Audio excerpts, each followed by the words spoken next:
매일 성경 묵상을 돕는 해설 가이드입니다. 안녕하세요. 묵상코치입니다. 함께 읽고 나눌 말씀은 베드로전서 1장 13절에서 25절까지 말씀입니다.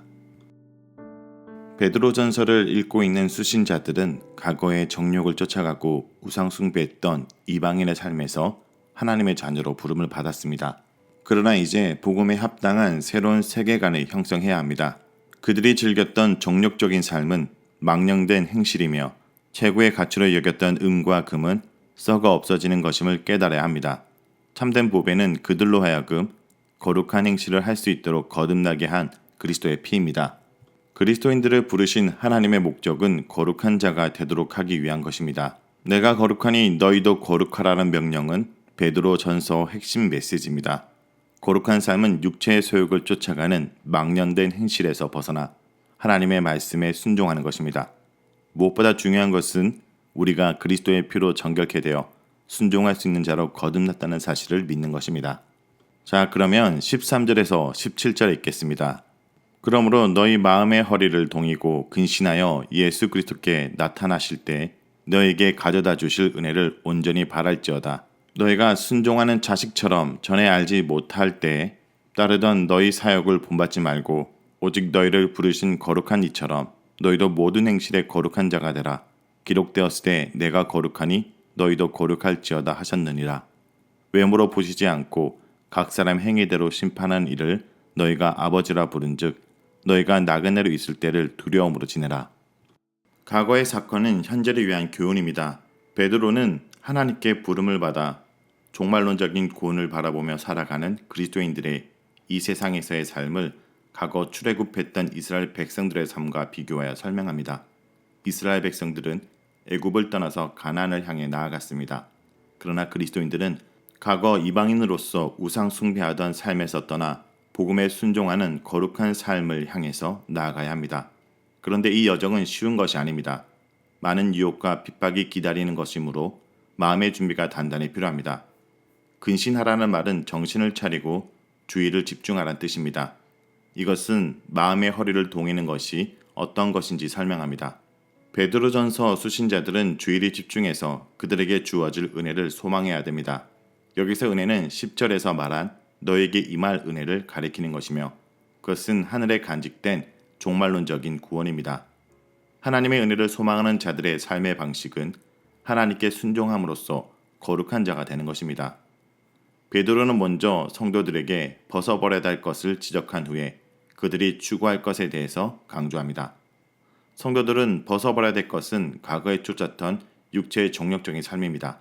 육체의 정욕을 쫓는 것은 사탄에게 복종하는 것이며 하나님께는 불순종하는 것입니다. 그러나 하나님께 순종하는 자로 부름을 받은 성도들은 이제 하나님을 본받는 자가 되어야 됩니다. 너희를 부르신 거룩한 이처럼 너희도 모든 행실에 거룩한 자가 되라 라는 명령은 그리스도인들을 부르신 하나님의 뜻이 무엇인지 설명하는 것입니다. 이 명령은 원래 출애굽한 이스라엘 백성들에게 주어진 명령이었습니다. 하나님은 과거 이스라엘 백성들을 거룩한 자가 되도록 부르셨던 것처럼 우리도 거룩한 자가 되도록 부르셨습니다. 거룩함의 기준은 하나님의 명령에 순종하는 것입니다. 따라서 그리스도인들은 순종하는 자로 부름을 받았습니다. 불순종했던 이스라엘 백성들은 심판을 받아 안식에 들어가지 못했습니다. 그러므로 그리스도인들은 그러한 불행이 반복되지 않도록 조심해야 됩니다. 하나님은 거룩한 분이시지만 또한 심판하시는 분이십니다. 심판에 있어서 공명정대하시기 때문에 사람을 외모로 판단하지 않으십니다. 오로지 각자의 행위에 따라 판단하십니다. 외모로 판단하지 않으신다는 것은 어느 누구에게도 특별한 호의를 베풀지 않으신다는 뜻입니다. 베드로는 이 표현을 사도행전 10장 34절에서 유대인과 이방인을 차별하지 않는다라는 뜻으로 사용했습니다. 여기서는 그리스도인들이 하나님을 아버지라고 부른다고 해서 그들을 편애하지 않으신다는 뜻입니다. 나그네로 살아가는 동안에 우리는 하나님을 두려워함으로 그의 명령에 순종하여 하나님을 본받는 거룩한 자가 되어야 합니다. 다음은 18절에서 21절에 읽겠습니다. 너희가 알거니와 너희 조상이 물려준 헛된 행실에서 대속함을 받은 것은 음이나 금같이 없어질 것으로 된 것이 아니요 오직 흠이 없고 점없는 어린 양 같은 그리스도의 보배로운 피로 된 것이니라. 그는 창세전부터 미리 알린 바 되신이나 이 말세에 너희를 위하여 나타내신 바 되었으니 너희는 그를 죽은 자 가운데서 살리시고 영광을 주신 하나님을 그리스도로 말미암아 믿는 자이니 너희 믿음과 소망이 하나님께 있게 하셨느니라. 베드로는 성도들의 존재론적 정체성에 대해서 과거와 현재를 서로 비교하며 설명하고 있습니다. 성도들은 과거에는 우상 숭배하던 그들의 조상으로부터 물려받은 망령된 행실에 사로잡혀 있습니다. 그러나 망령된 행실로부터 석방되게 된 것은 은이나 금으로 된 것이 아닙니다. 아마 베드로는 그리스도 로마 세계에서 노예들이 돈으로 석방된 것을 염두에 둔 것 같습니다. 성도들도 과거 죄에 사로잡혔던 노예적 상황에서 자유를 얻은 것은 대가를 치렀기 때문입니다. 그 대가는 은이나 금이 아니라 그리스도의 보배로운 피입니다. 은과 금도 그리스도의 피에 비하면 썩어 없어질 허무한 것에 지나지 않습니다. 그리스도인들은 이러한 자신들의 신분을 기억해야 합니다. 노예가 자유를 얻은 후에 더 이상 노예처럼 살아가지 않듯이 그리스도인들이 망령된 행실에서 구속함을 받았으면 더 이상 그 행실을 계속해서는 안 됩니다. 17절에서 18절은 망령된 행실과 흠없고 점없는 어린 양이 서로 대조를 이루고 있습니다. 흠없고 점없는 것은 원래 하나님께 바쳐질 희생 제물의 육체적인 완전함을 가리키는 것이지만 여기서는 망령된 행실과 비교되면서 도덕적으로 흠이 없는 그리스도의 완전한 행실을 가리킵니다.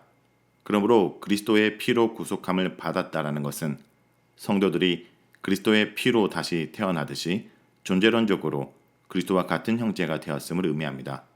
하나님은 예수 그리스도의 아버지이시며 동시에 우리를 낳으신 아버지이시기 때문입니다. 그리스도인들은 과거 성도에 비해 얼마나 더 큰 특권과 혜택을 받은 자들인지 설명합니다.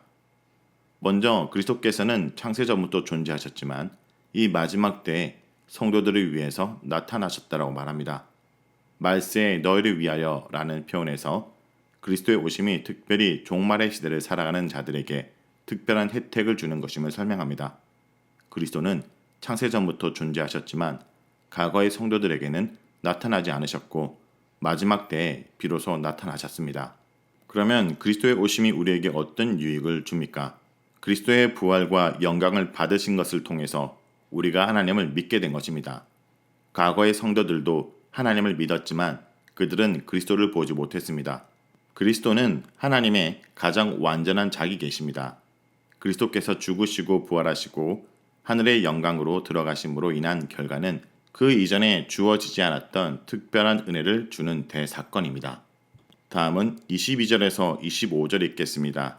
너희가 진리를 순종함으로 너희 영혼을 깨끗하게 하여 거짓이 없이 형제를 사랑하기에 이르렀으니 마음으로 뜨겁게 서로 사랑하라. 너희가 거듭난 것은 썩어질 씨로 된 것이 아니요 썩지 아니할 씨로 된 것이니 살아있고 항상 있는 하나님 말씀으로 되었느니라. 그러므로 모든 육체는 풀과 같고 그 모든 영광은 풀의 꽃과 같으니 풀은 마르고 꽃은 떨어지되 오직 주의 말씀은 세세토록 있도다 하였으니 너희에게 전한 복음이 곧 이 말씀이니라. 베드로는 다시 성도들이 거듭난 것은 자신들의 행위가 아니라 말씀으로 된 것이라고 강조합니다. 거룩한 행실에 대한 베드로의 강조는 어떤 이유에서도 행위 구원을 말하는 것이 아님을 분명히 하고 있습니다. 거듭남에 대한 여기서의 설명은 18절에서 19절의 설명과 유사합니다. 썩어질 씨와 썩지 아니할 씨에 대한 대조는 없어질 금과 보배로운 그리스도의 피에 대한 대조와 유사합니다. 여기서 썩어질 것은 육체와 육체의 영광을 가리키며 썩지 않을 것은 항상 있는 말씀을 가리킵니다. 그러므로 성도들은 영원한 말씀으로 거듭났으므로 썩어질 육체나 육체의 영광을 추구해서는 안 되고 세세토록 있을 말씀을 추구하고 그것에 순종해야 한다는 것을 강조하는 것입니다. 순전한 사랑을 위해 진리에 대한 순종을 감행해야 됩니다. 그리고 그 진리에 대한 순종으로 말미암아 그 영혼이 거룩하게 됩니다. 이것에 근거하여 베드로는 성도들로 하여금 열정적으로 서로 사랑할 것을 명령합니다. 결국 진리에 대한 순종은 서로에 대한 마음으로부터 사랑으로 기결됩니다. 서로에 대한 사랑이 없으면 진리는 없습니다. 우리가 서로 열정적으로 사랑이 되는 이유로서 또 다른 것이 덧붙여집니다. 그것은 바로 썩어질 씨로부터 새로 태어난 것이 아니라 썩지 아니할 영원히 있는 살아계신 하나님 말씀으로 말미암아 된 것입니다. 풀은 마르고 잎은 떨어지지만 하나님의 말씀은 영원합니다. 만일 썩어질 씨로 된 것이라면 그 거듭난 생명도 썩어지고 말 것입니다. 우상을 섬기는 자들의 결말이 이와 같습니다. 우리의 육신적 생명이 그러합니다. 그러나 우리의 거듭난 생명은 썩지 아니할 영원한 말씀으로 말미암아 생겨난 것입니다. 우리가 이러한 영원한 말씀으로 새로 태어났으므로 우리의 구원은 영원하고 안전합니다. 이러한 구원의 은혜에 대한 합당한 반응은 서로 사랑하는 것이라고 할 수 있습니다. 자, 여기까지가 베드로전서 1장 13절에서 25절까지 말씀입니다. 오늘 말씀을 통해 우리는 무엇을 묵상하고 적용해야 할까요? 첫째, 산 소망에 합당한 거룩한 삶을 살아야 합니다. 우리에게 거룩을 요구하시고 외모가 아닌 행위로 심판을 하십니다. 큰 긍휼로 우리를 낳으신 하나님은 우리를 향한 거룩한 목적을 갖고 계십니다. 거듭난 우리는 죄의 사욕이나 세상의 유행을 따라가지 않고 모든 행실에서 아버지의 자녀다움과 세상과 구별됨을 나타내길 바라십니다. 하늘 아버지를 닮은 거룩함과 순종의 삶은 거듭남의 확실한 증거이며 자녀됨의 분명한 표지입니다. 힘이 아니라 거룩함을 추구하고 사욕이 아니라 성령을 쫓으며 세상이 아니라 주님을 닮아가는 일에 더욱 매진해야 됩니다. 하늘의 소망을 품은 성도는 절제와 근신, 거룩함을 지향하며 살아가야 됩니다. 우리 안에 있는 소망은 우리 삶을 통해 드러내고 증명됩니다. 하나님께 소망을 둔 우리는 돈과 쾌락과 성공에 몰두하는 세상에서 욕심과 유혹에 빠지지 말고 인애와 성결과 희생의 가치를 추구하는 구별된 삶, 거룩한 삶을 살아가야 합니다. 둘째, 말씀을 따라 사랑해야 합니다. 진리에 순종할 뿐 아니라 거짓이 없는 사랑으로 형제를 뜨겁게 사랑해야 됩니다. 진리는 우리 눈을 밝혀 형제를 경쟁의 대상이 아닌 사랑의 대상으로 발견하게 하며 우리 안에 작은 변화를 이끌어냅니다. 썩지 아니할 시 곧 살아있고 항상 있는 하나님의 말씀은 우리를 하나님과의 관계 속에 새롭게 태어나게 합니다. 인간의 모든 영광은 불의 꽃처럼 시들 것이나 하나님의 말씀만은 영원한 생명의 씨앗으로 남아 죄인을 거듭나게 하고 변화를 만들어 갑니다. 무엇보다 성도는 이제 고난 속에서도 우리가 받은 사랑처럼 형제를 뜨겁게 사랑하도록 부름을 받았다는 것을 기억해야 됩니다. 그것은 우리가 거룩한 하나님의 말씀으로 거듭났기 때문에 가능합니다.